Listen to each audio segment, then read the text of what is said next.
This lesson is going to cover molecular orbital theory basics.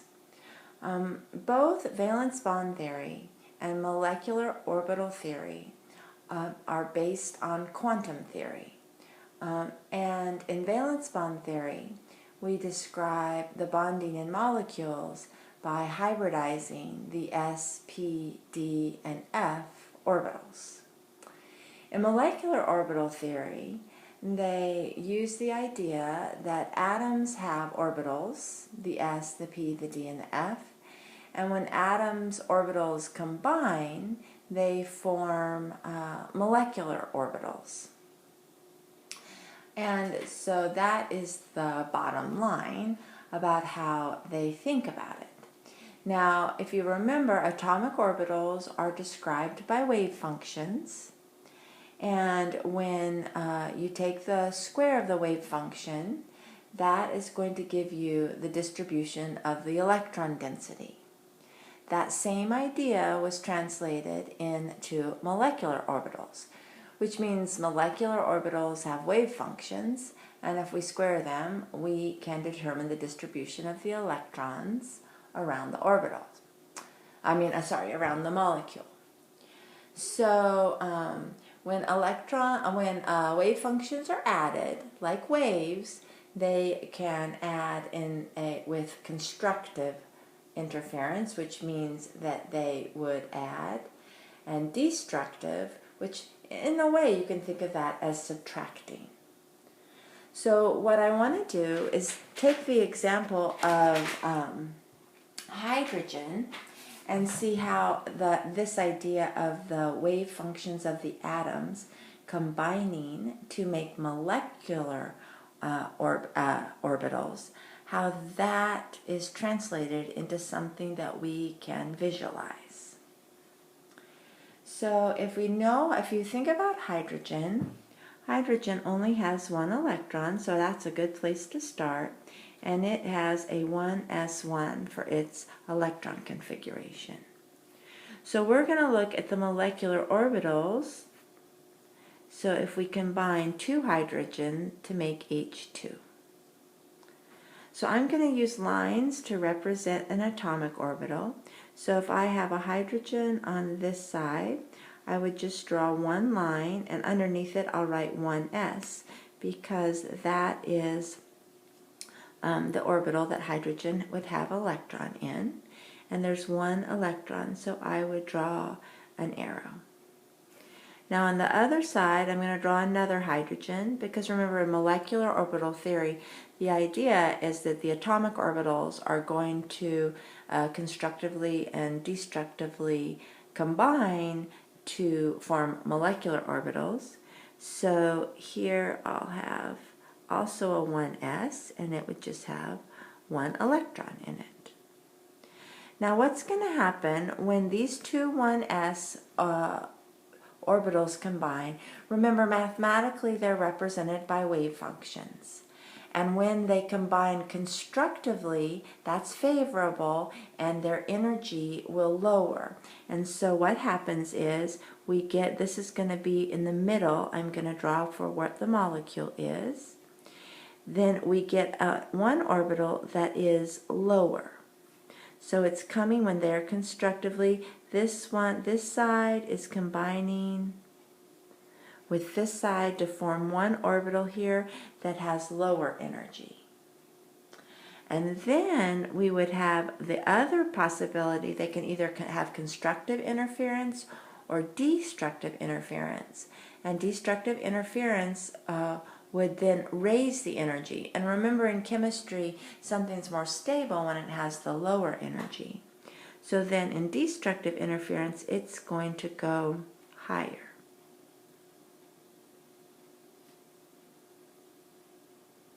And so in the middle here, this is what we're calling the molecular orbitals. Now what you'll notice is if I combine two atomic orbitals, and these are the atomic orbitals over here, because they are from the hydrogen atom, and this is the atomic orbitals from this hydrogen atom, And when I combine the two atomic orbitals, I end up with two molecular orbitals. And that will always be the case.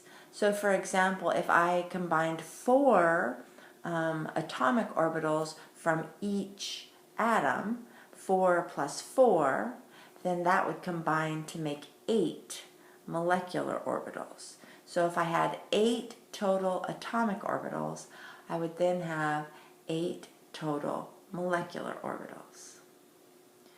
Now hydrogen each has 1 electron, and so we would follow the Aufbau principle, and they would both go in to the lowest energy level. Since there's no more electrons, the higher one would be left. Now these, when you come from an s orbital, the molecular orbital is called a sigma, and this would be a sigma 1s because it's from the 1s atomic orbitals.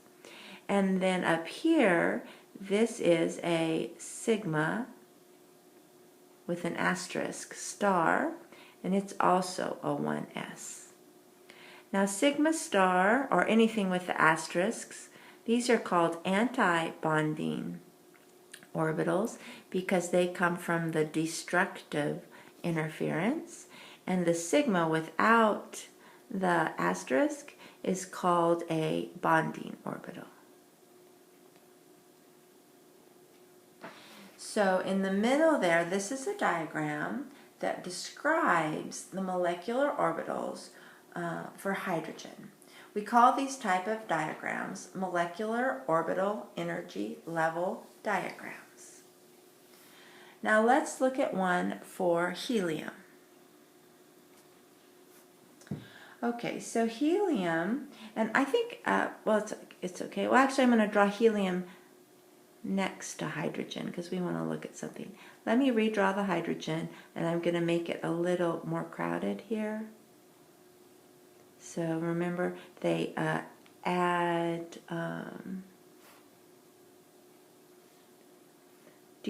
constructively to lower. That would be my sigma here. This is from 1s. Remember, sigma come from the s atomic orbitals, and then it would raise to form a sigma star antibonding. It's called an asterisk.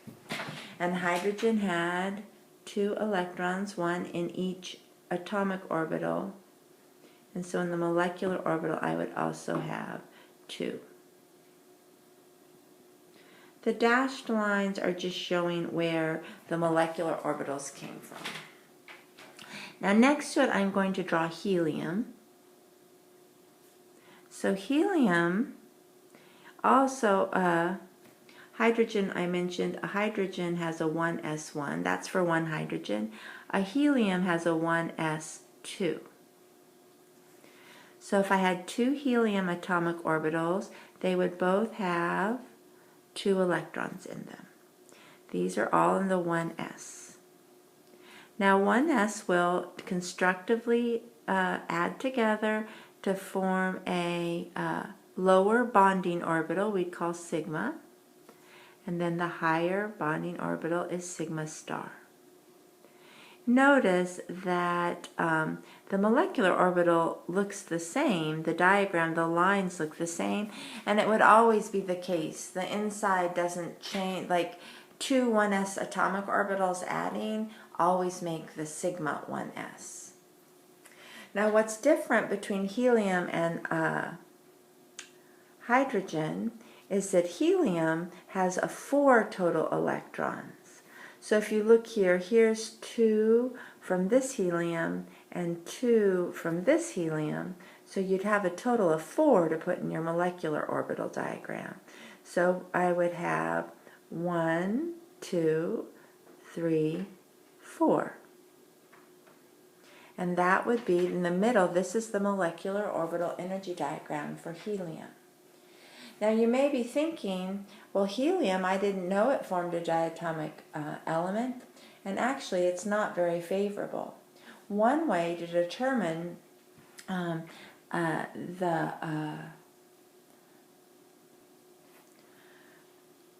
to determine how the molecular orbital diagram relates to bonding is to use something called the bond order.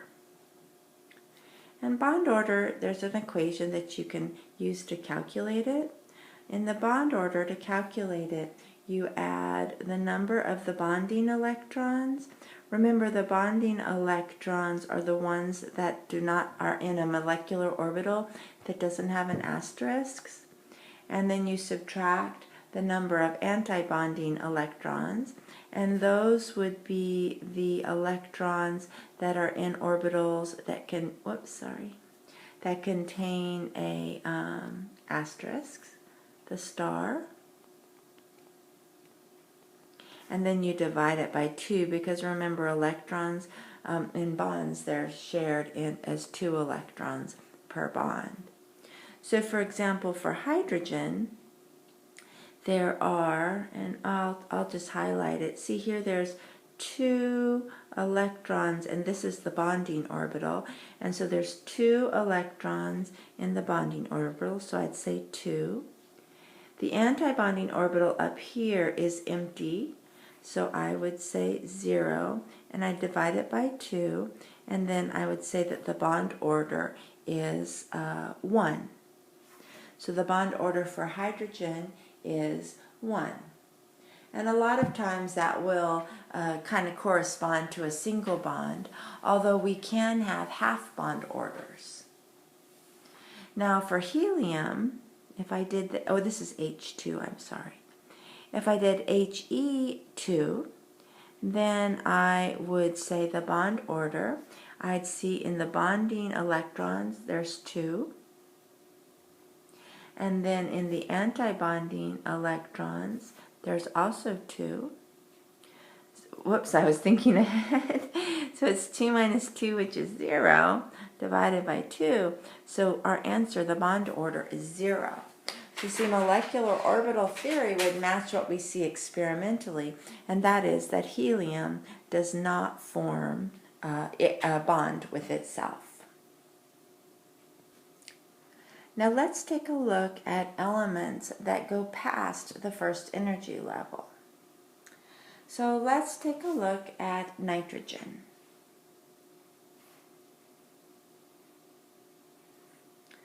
So if I were to look at nitrogen, if I had the first nitrogen atom all right here, and the second one all right here, the electron configuration for nitrogen is a 1s2, 2s2, 2p3. So I'm going to do that. So it's 1s has 2, then we have a 2s2, and then we have a 2p3.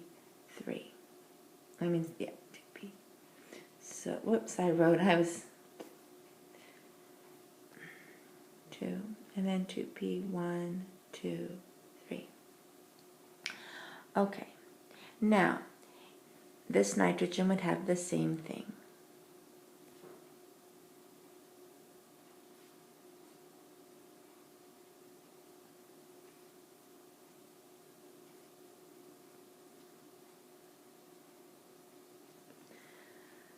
Okay, if we think about bonding only occurs between the valence electrons. And the reason is, I'll draw it here so you can see what, just to get an idea why when you look in the book they drop it out. But normally we wouldn't draw the 1s with nitrogen because it's completely filled. So normally we'll only be drawing the valence electrons, not the inner electrons. Because what would happen, just like in hydrogen, the two 1s orbitals would combine to form a sigma 1s and the sigma star 1s, and it's supposed to be sigma. And you see this would have 2 electrons. I have 4 total to put in there, and then that would be 3, 4. So if you remember the bond order, if you have 2 in the bonding and 2 in the anti-bonding, this part really cancels out. So when we see molecular orbital diagrams for elements or molecules, you will only see the valence electrons. So in essence,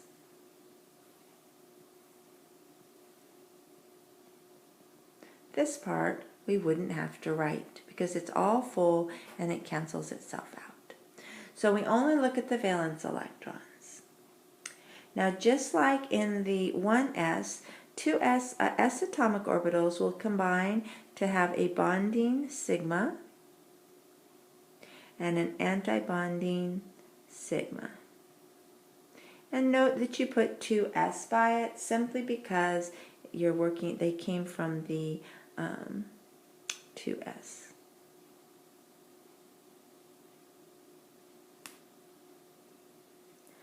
Now, p orbitals combine differently. P orbitals will form 2 pi molecular orbitals and 1 sigma. The order is going to depend on which elements, which I'll mention in a minute. But for nitrogen, it will form, it's going to form a total of 6 molecular orbitals because I have 1, 2, 3, 4, 5, 6 atomic orbitals. So it forms 2 pi's that are bonding. This would be a pi, 2p, and these should be lower. Let me raise my 2p's a little. Sorry.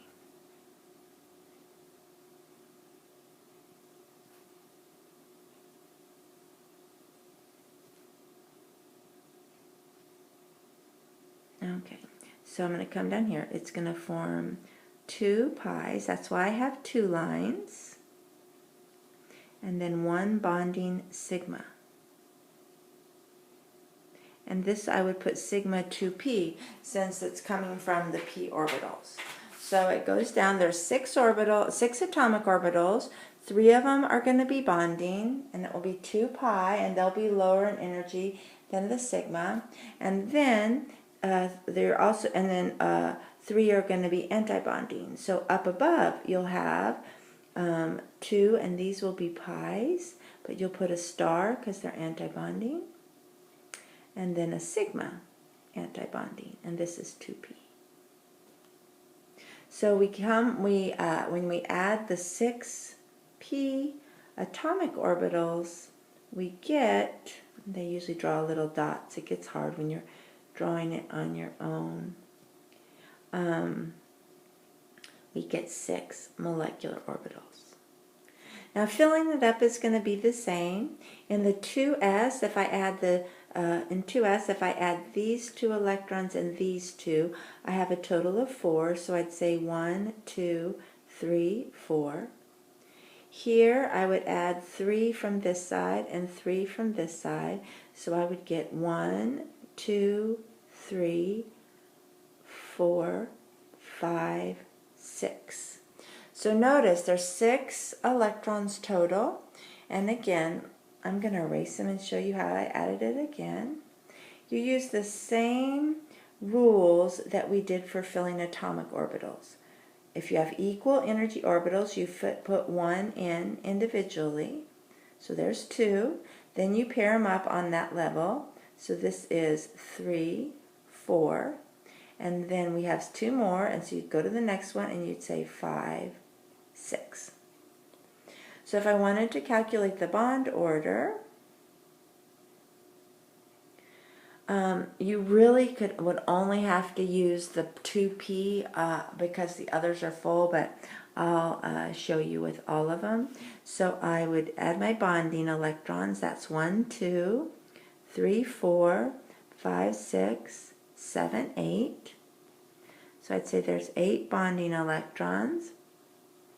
Then I would subtract the antibonding, which I only have 2, and I would divide it by 2, so that would equal a total of 3. So the bond order would be 3, and that would be consistent when we know that nitrogen in 2 has a triple bond. Now, one small thing with oxygen, the bond order, this is the molecular orbital, the order that it fills up. This goes from lithium all the way to nitrogen. But when you have from oxygen, once you go with oxygen through neon, they have a slight different order. So let's do oxygen. So I'd have 2 oxygen atomic orbitals. Remember, I don't have to include the 1s because it's completely, we're only doing valence electrons. So I'd have 2s for both of them. And then I would have 3 2p's. I'm trying to show you next to each other so you can see the difference. So these are 2p's and these are 2p's. And oxygen is 1s2, and then that valence is 2s2, 2p4. So 1, 2, 3, 4. And this would be the same. 2, 3, 1, 2, 3, 4. Now the s orbitals are going to add the same, so one goes lower to form a bonding sigma orbital, and then it also goes higher to form an anti-bonding sigma. So that part's all the same, and it would look the same once we fill it. We'll see. Well, you can see I have 2 electrons on this side. So there's 2 there and 2 there. So I would put in 1, 2, 3, 4. Okay. Now this is where the difference is. The electron, there's a slight energy change when you go from oxygen to neon between the pi and the sigma orbitals. In this case, it has the sigma orbital first, sigma 2 pi, the bonding one, and then 2 pi orbitals. These are bonding. They go lower in energy, the bonding ones do. And then on the top, the order's the same. So we still have 2 pi orbitals that are anti-bonding and 1 sigma that is anti-bonding. So what I want you to see is the big difference is going to be right here, where the order changes from here. And in this class, I actually give you the energy diagrams, but you just need to be aware, like when you're doing your homework or whatever, that if you're from lithium to nitrogen, it has the 2 pi's, the pi molecular orbitals go before the bonding sigma. From oxygen to neon, the sigma goes before the pi.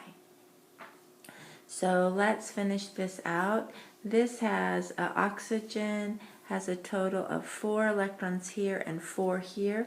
So I'm going to put 8 total electrons into my the top part. So it's 1, 2, 3, 4, 5, 6, 7, 8.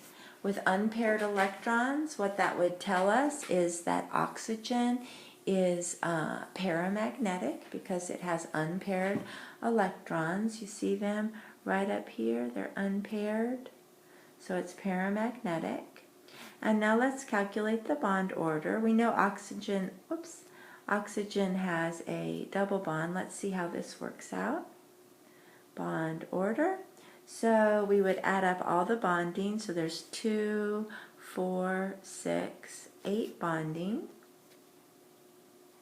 minus all of the anti-bonding, which would be 2, 3, 4. So this time there are 4 anti-bonding. Divide that by 2, and we see that the bond order of oxygen, this is O2 here in the middle because I added to oxygen, is 2. You can also draw molecular orbital diagrams for simple heteronuclear diatomic molecules. So previously those were homonuclear. So maybe you don't recognize that word. So homonuclear would be something that has 2 of the same atoms. So far we looked at H2, He2, N2, and O2, all of those are homonuclear. Heteronuclear, hetero. This is when you would have two atoms that are not the same.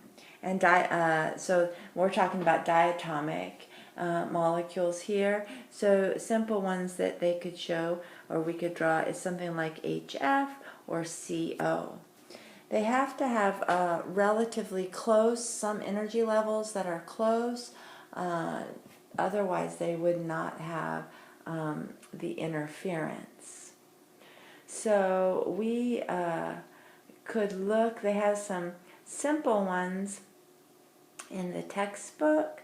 Let's take a look at CO. So C would have carbon here, and in the atomic orbital, carbon has a 2s, which has two of them, and then a 2p, which would be 2p and has two. And oxygen, because it is, as the elements get smaller, they have a larger effective nuclear charge, and it makes their atomic orbitals lower in energy. So oxygens would be lower in energy.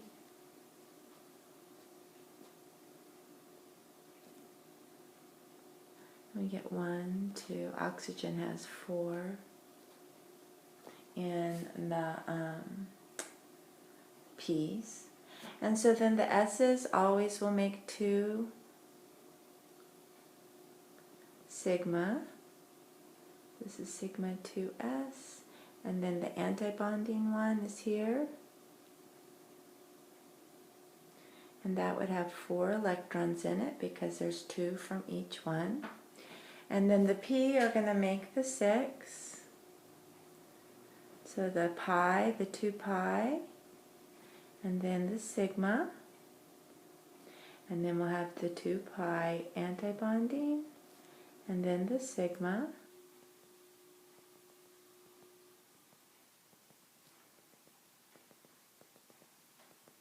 and we would add, let's see, 1, 2 from carbon, and 1, 2, 3, 4, so 1, 2, 3, 4, 5, 6. So we get 6 that form. So if we calculate the bond order here between these two, we would have, let's see, 1, 2, 3, 4, 5, 6 bonding minus, and then we would have 1, 2, 3, 4 antibonding, and so the bond order for this one would be, what did I add wrong? Oh, my mistake. Oh, it's not 4. I counted, let me see if I can make it go back where I highlighted, and let's look at that again.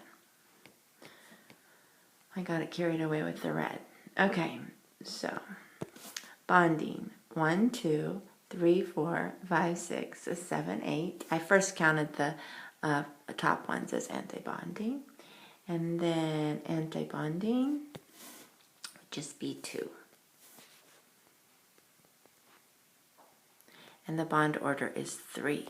And that is, if you draw the Lewis structure for carbon monoxide, we would predict a triple bond. And then if you remember from valence bond theory, a triple bond has 1 sigma and 2 pi. And if you look right here, that is what's predicted here. We have 2 pi's and 1 sigma. We don't count these here because these two actually cancel themselves out. In fact, when I realized I made the mistake, when I went to count the bond order and it was going to give carbon monoxide a single bond, I knew that a single bond wouldn't be correct for that. So that's what made me think that I had made a mistake earlier, and I caught my mistake. So this is a very basic overview of molecular orbital theory. It gives you an idea about the molecular orbital diagrams. Remember always to add up the total electrons in each level, and that's how we know how many electrons to add into our molecular orbitals.